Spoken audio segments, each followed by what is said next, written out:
And they did admit, that a lot of that Indigenous knowledge is gone, which is unfortunate, And I think we were very, very lucky that somebody like Stephenson that worked with the two really old Indigenous guys up in Cape York picked up a lot of that Indigenous knowledge because it was still very current in that environment. But we're taking a Cape York approach to Indigenous approach to burning, and we're trying to transfer that back around the rest of Australia. And, the cool fire part of it works everywhere, but it's the real knowledge behind when to burn and how to burn and what to look for, and then how to look for the moisture and all these sort of things. There's a whole lot of skills that have been lost. From wherever we are, we acknowledge the traditional custodians of country throughout Australia, recognising their continuing connection to this land, its waterways, the stars in the skies since time immemorial. We pay our respects to the elders, knowledge holders, and to all the generations of First Nations peoples who have nurtured their unceded sovereign lands for over 80,000 years and continue to do so today. G'day, I'm your host Charlie Arnott, an 8th generational Australian regenerative farmer. And in this podcast series, I'll be diving deep and exploring my guests' unique perspectives on the world so you can apply their experience and knowledge to cultivate your own transition to a more regenerative way of life.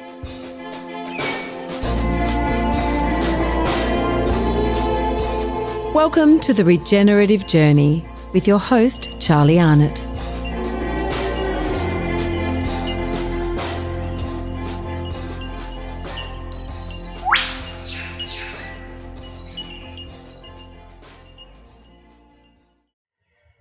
Okay, Terry McCosker, welcome to the Regenerative Journey and welcome to Grounded.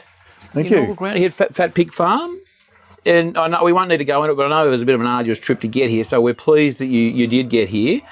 Tell me, Terry, and you did a half day yesterday, day one. Were there any presentations you saw? I know you were heading up the plant tent just behind us. Was there any nuggets that you dug out that you heard? You went, shit, that's a good idea. I think the most popular session was the Indigenous burning session and the Indigenous guys' view of burning and so on, and that was really good. A lot of good questions, and I think probably the takeaway from that is that the issue is how do you scale Indigenous burning practices when it could be burning something the size of this house or even smaller, but how do we scale that to start getting our forests, which are going to explode again one day, that are going to probably explode again worse than they did in 2019, 2020. How do we go about actually starting to control that? And I think the Indigenous guys just felt that it's going to require hundreds of millions of dollars thrown at it, and there's nobody indicating that they're prepared to throw that at it. So I guess we just let the bomb build up till it explodes again. I guess it could be a numbers game. I mean, I know they probably know how much damage was caused in 2019. So from a government's point of view, it's probably like, what's going to cost us the least? Yeah. Which is a pity. Yeah, and I think one of the things they were saying is that what happened in a lot of that, where after the fires, then a lot of timber's killed and falls, that needed to be burnt again quite quickly, and it hasn't been. So you've now got regrowth starting to happen, and all this timber now on the ground, huge fire load, and probably even bigger than what it was before the 19 fires in a lot of areas. So that action wasn't taken when it should have been.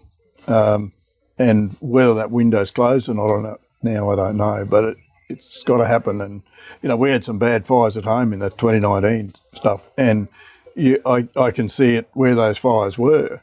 There is so much stuff on the ground that needed to be burnt within 1 or 2 years of those fires, and it hasn't been. And it's a problem waiting to happen.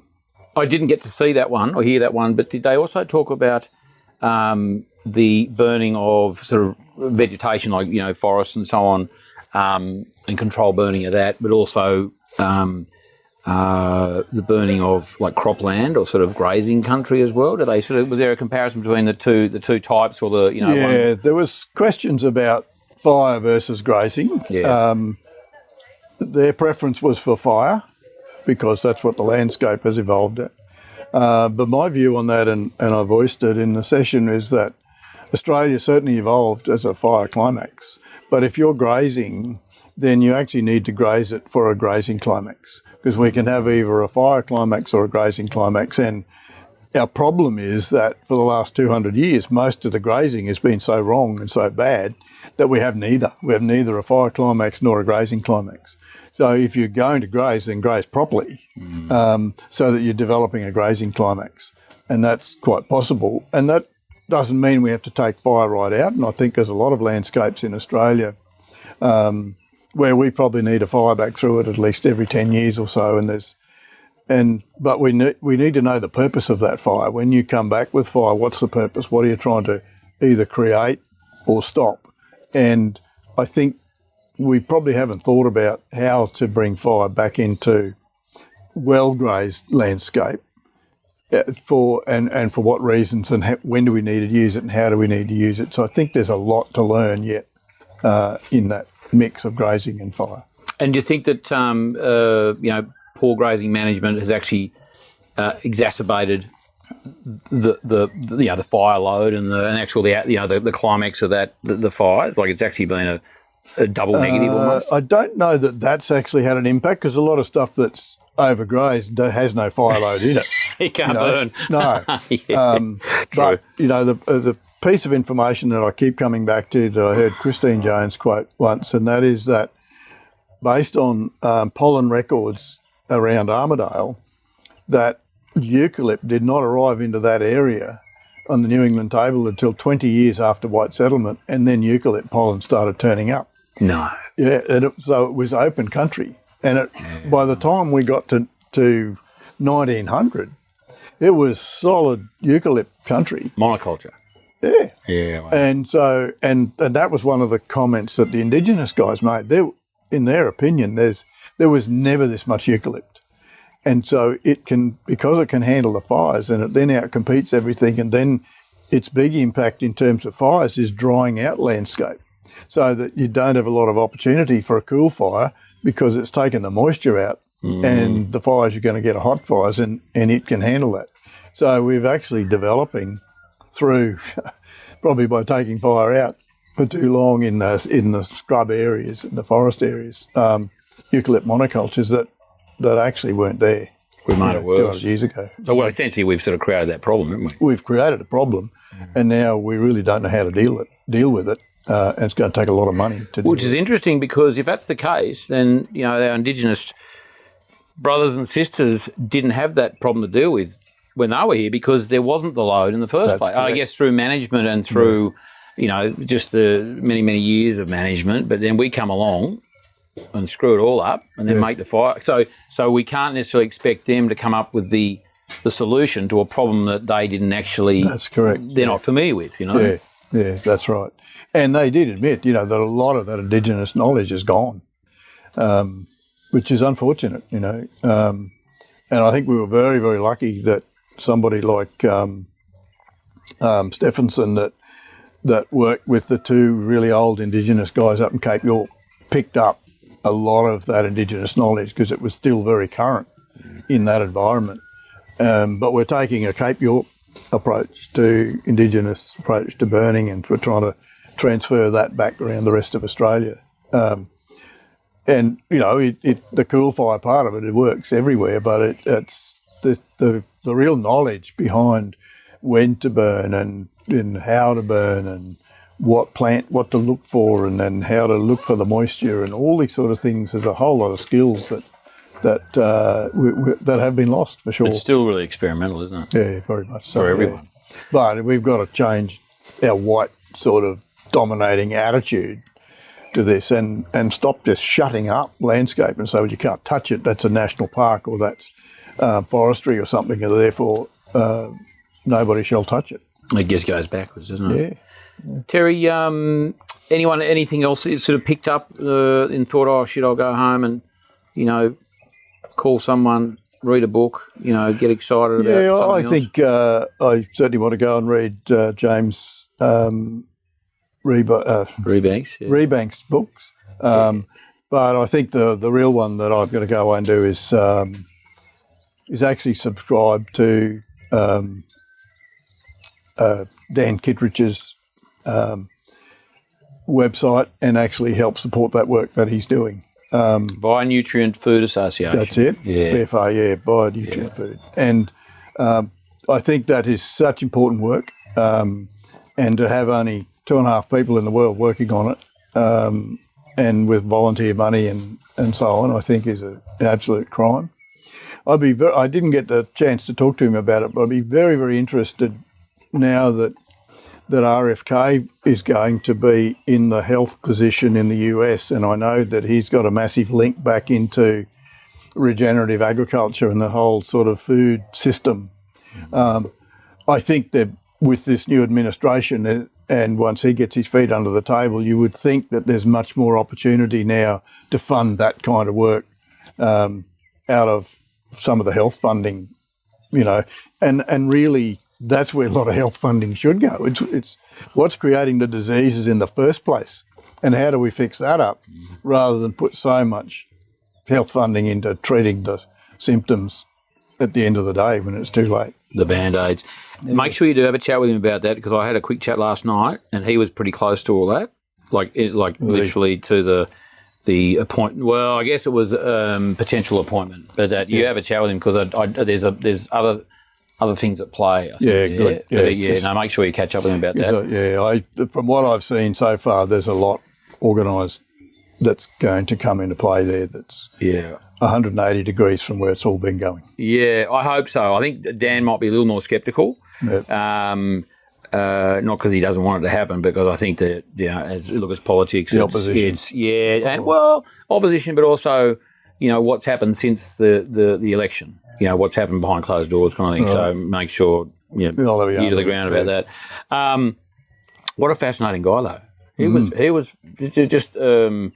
I interviewed him here before, and just the bionutrient spectrometer. They've sort of got a pilot thing of. They need some funding for that, and flipping the whole thing on its head about best practice and what works and what doesn't, and what we should be really looking at, and what's important in the correlation between microbial soil health and nutrient, which we get a sense of, but in terms of making it objective, it's fascinating stuff. It is, and I think with the understanding that's developing around rhizophagy, for example, and knowing how plants actually feed now, it's obvious that if you don't have the right microbiology or microbiome in the soil, your plant and then everything else is not going to have the nutrients that it needs. Yeah, it's not going to happen. And talking to some other guys here who've done benchmarking for 22 years, and he was just saying how there's a direct correlation between he's doing all the soil monitoring, and he's got his benchmarking, his financials. Just one metric was lamb wean weight,